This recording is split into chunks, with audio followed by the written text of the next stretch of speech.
Right, I think I'll start because it's 2 minutes past 10. And as I mentioned before, my name is Paul Martin. I'm the careers advisor, or one of the careers advisors, and we're doing quite a number of these webinars, or we have been doing them for the last few months. And they will be all be available on the YouTube video that Careers has. Probably a couple of days, probably the end of the week by the time it's got onto that. It says 10 minutes. I'm probably a slightly bit longer. Okay. And welcome, Ellie. Okay, so we'll press on. So here we go. The first slide, just a picture of the careers team. The aims of the session, we're going to look at the person's spec. Now, some people might not be familiar with that, so one of the slides actually covers a person's spec. I'm going to give you lots of advice on tips on how to improve your application. This is based on dealing with students for, I don't know how many years, I've done it for a long time. And then I'm going to talk a little bit about the career support, and there's lots of career support. So one of the areas that I particularly enjoy actually is I see a lot of students, I tend to work with them with the creative students, who will come along with a person's spec and say, well, they've got all these skills, I can't think of examples. Where can we get some examples? So I suppose brainstorming, which I quite enjoy doing. Okay, sorry, I do say okay a lot. Right, so aim of this really this session is I want you to be able to get to the interview stage. And again, as I previously said, we've done some YouTube, or my colleagues have done YouTube videos and interviews, so there's stuff on that. So first of all, it's having, again, you've got to know what you want to do. So come the people I've spoken today. So obviously one of the people here is a pharmacist, so what to do. That's great. They know what they want to do. You get the person spec, which we're going to talk about in a minute, and then you have to complete, really compress and address all the issues they ask in the job description, and then you'll get to the interview. Okay, so this is the example. As I said, this is the important bit, and this is the bit that some people don't treat with respect, don't really consider it. So when you apply for a job, you will get a job description, which gives you all the duties and responsibilities, and you get this, and this is what you've got to answer. What you've got to give is evidence of all the things on this. So this one was from a marketing student was applying for a job in a theatre in Nottingham, if I remember correctly. So I won't go through all of it, but some of these are apt for lots of things. So most of you, whatever job you're going to come across, is going to probably have the communication skills, and quite often the written side and the spoken side. So you need to have example stories of that. Second one's quite a good one because it says IT skills. A lot of people say, I've got Microsoft skills. That's not good enough. What you need to be is more specific. Specific. So is it Word? Is it spreadsheets? Is it database? Is it PowerPoint? Tell them what you've got experience in Microsoft. Do lots of programs. Okay, we'll skip the creative one. Prioritize. Again, that's important in any job. You will have so many tasks to do. How do you prioritize? So can you give an example of that? Enthusiasm, popular one. Assertive, so some jobs so you're in the police, I suppose, you would have to be assertive. We'll skip the marketing one. Attention to detail, so again, very important. If you're running an events company, you're not very good at attention to detail, I think you might have slight problems. Deadlines, again, and again, some students will talk about university examples working to deadlines, which is fine. And you can use university examples, but you need examples from outside that, which again, I will talk about in a minute. Let's go down some more team. So team question there. So team question, you would have to address that. And then any others at the bottom. So the essentials you've got to have. So when you apply, you must have those. You must have 90% of them probably, otherwise you're probably not going to get through. Desirables, again, these are more specific. You might not have all of these and you might be able to get away with it. But that's how it works basically. Okay. So a lot of people say, okay, where am I going to get these examples from? So I mentioned before, so the evidence we're going to get what I call transferable skills. Obviously, it's your degree course. So say, for instance, pharmacy is probably a good example that you will do lab work and you probably have some, as I say, and again, use pharmacy as an example, most students will do some placements in hospitals. So again, they're really good examples. Part-time job. So say, for instance, you were working at the railway station in Preston and you're working in one of the cafe places there.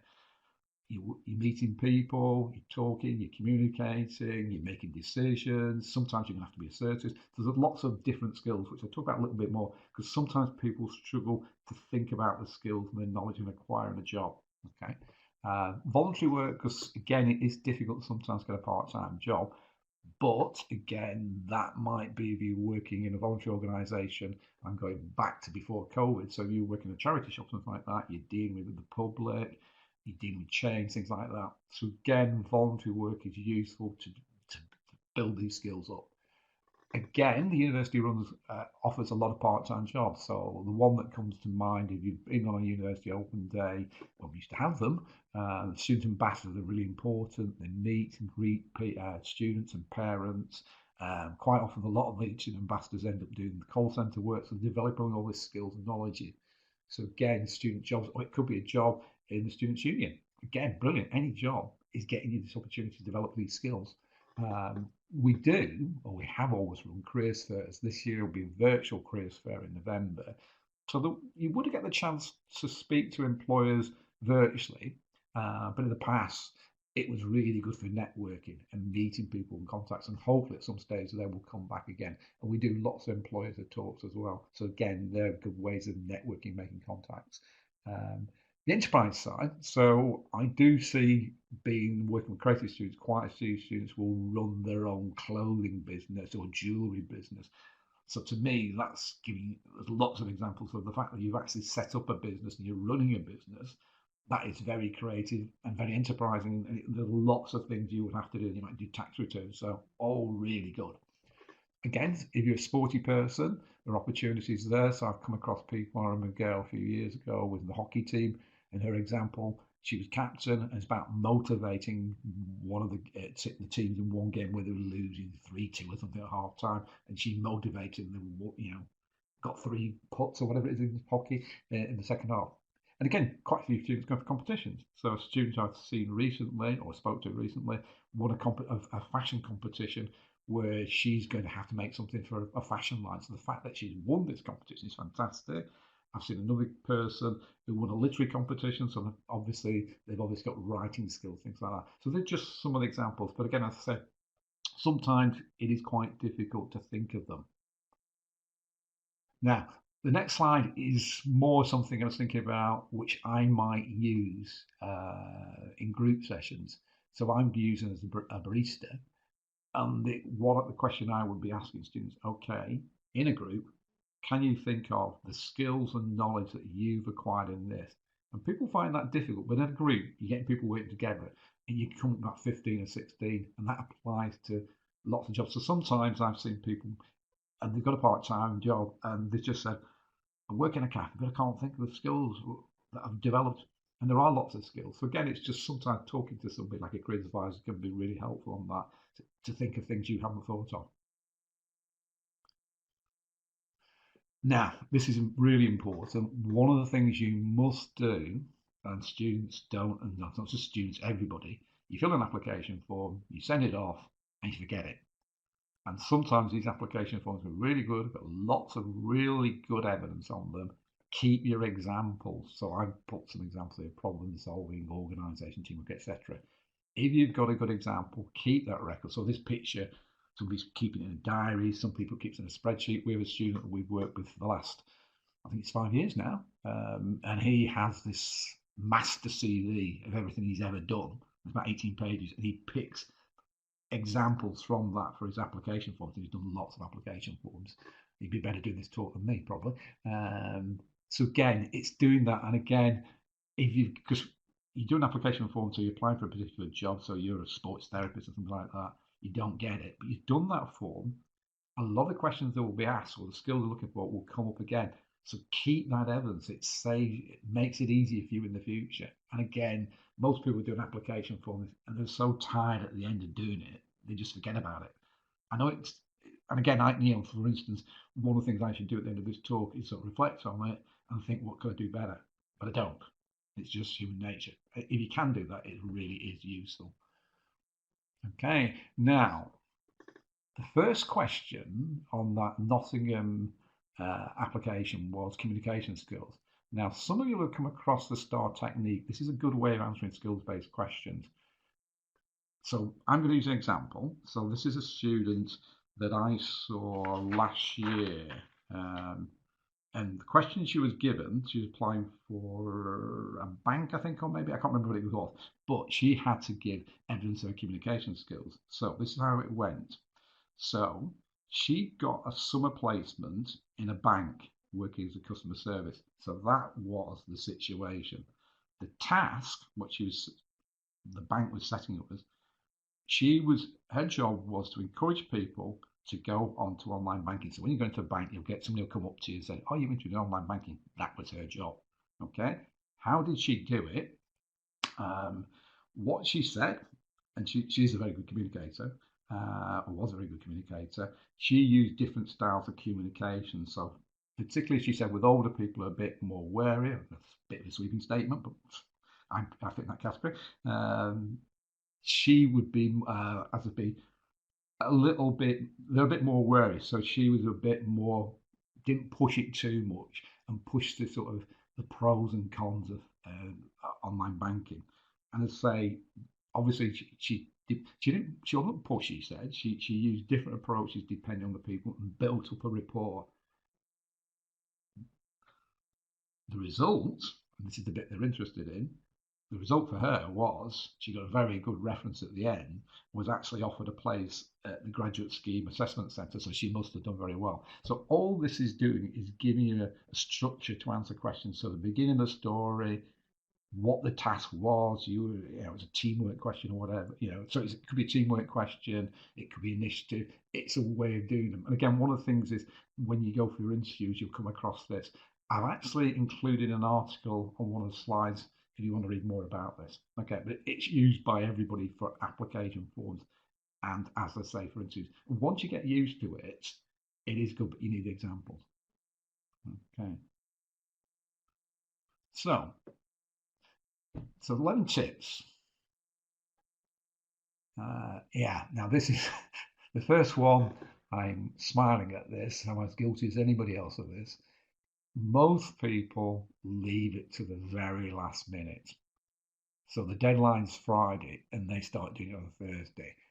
And you're really going to struggle unless you've got all the evidence before. And again, sometimes you'll find, and again, something I know in the past, one of the things she needed to find was some evidence of a certificate or something like that, and she'd moved house so many times she couldn't do it, so she couldn't get the evidence of a GCSE exam board, things like that. So start as soon as you can. Very, very important. Okay. And again, when I say follow the job spec as it's laid out, so on the Nottingham slide, it talks about communication skills. And then I can't remember what the second one was, but basically it's working down. So you do communication skills, write a couple of lines on that. The next one on the application form, a few lines on that. And the reason for that is if whoever reads these application forms, you're making the job easy for them. If you put it all over the place, so once I had an application form for nuclear physics, I think it was, and it was 3.5 pages long, which is impossible to read. Nobody's going to read it really. And it was really hard to find the information. So you've got to make it easy for them. Again, if you are struggling with examples, and again, I can think of an example of a student who was applying for a retail management job a few years ago, and we sort of did a bit of brainstorming, and eventually I just mentioned something about sixth form, did you do it? And somebody said, I did some voluntary work working with old people's office. There's your example. So again, sometimes it's useful to talk to somebody about it. And again, career advisors are quite good at that. Again, the next bit is when you're using examples in your application, try to use a variety of examples. And again, one of the criticisms I would say of students will be, it is often all about university or college. If you've got examples from outside that, it makes it better. And the more you have from outside, the better it is really. So it is really a case of you need to be doing extra things outside. Introduction. So again, really important to be positive in the introduction. Show you know something about the company and why you want to work for that company. Now they might be doing extremely well, or they get good feedback, etc. But again, it just shows your interest. It's anybody reading this is going to be quite impressed, but just say nice things about them, which people like. Again, do your research on the organisation with importance. I've mentioned this, build up a bank of examples, saves you time later. And again, yeah, when I say the example can be used to demonstrate different skills, so talking about the banking person, she's got, so I use it communication, but she could also use that example maybe on using her initiative.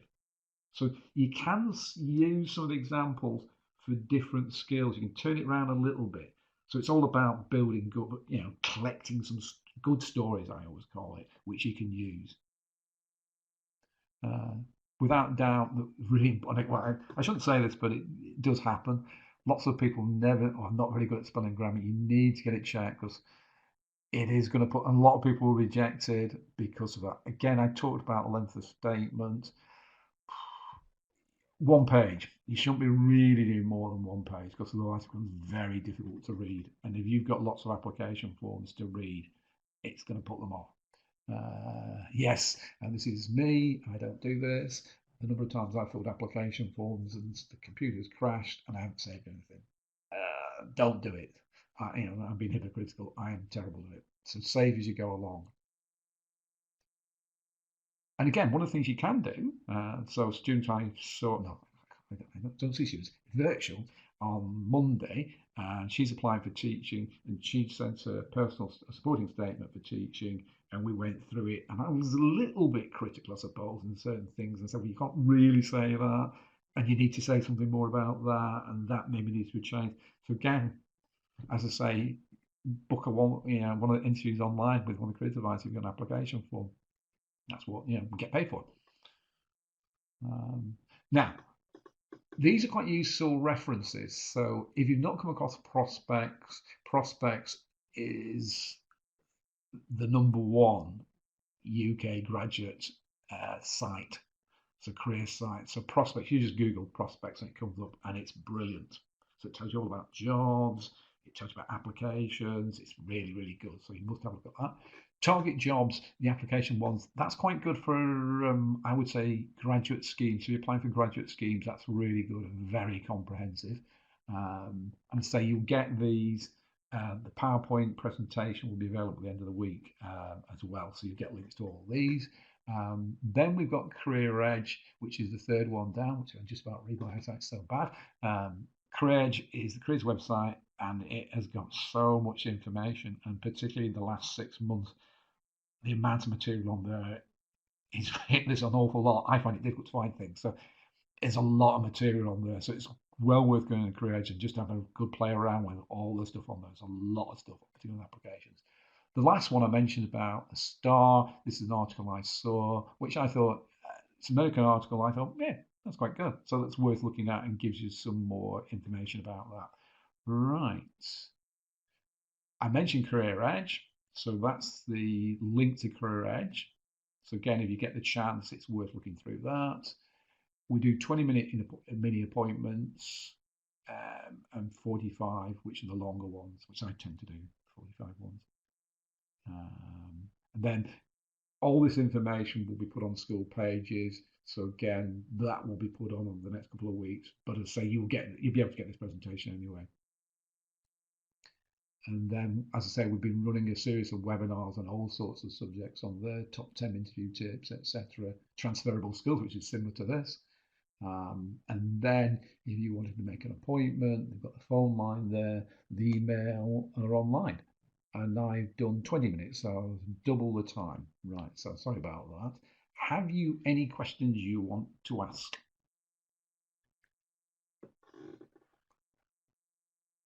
If you have, type away.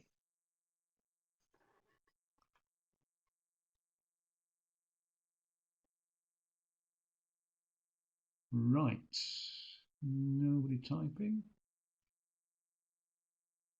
No, right, okay. I'll finish the session then, and I wish you all the best and good luck in the future. Nice to speak to you. Okay, bye.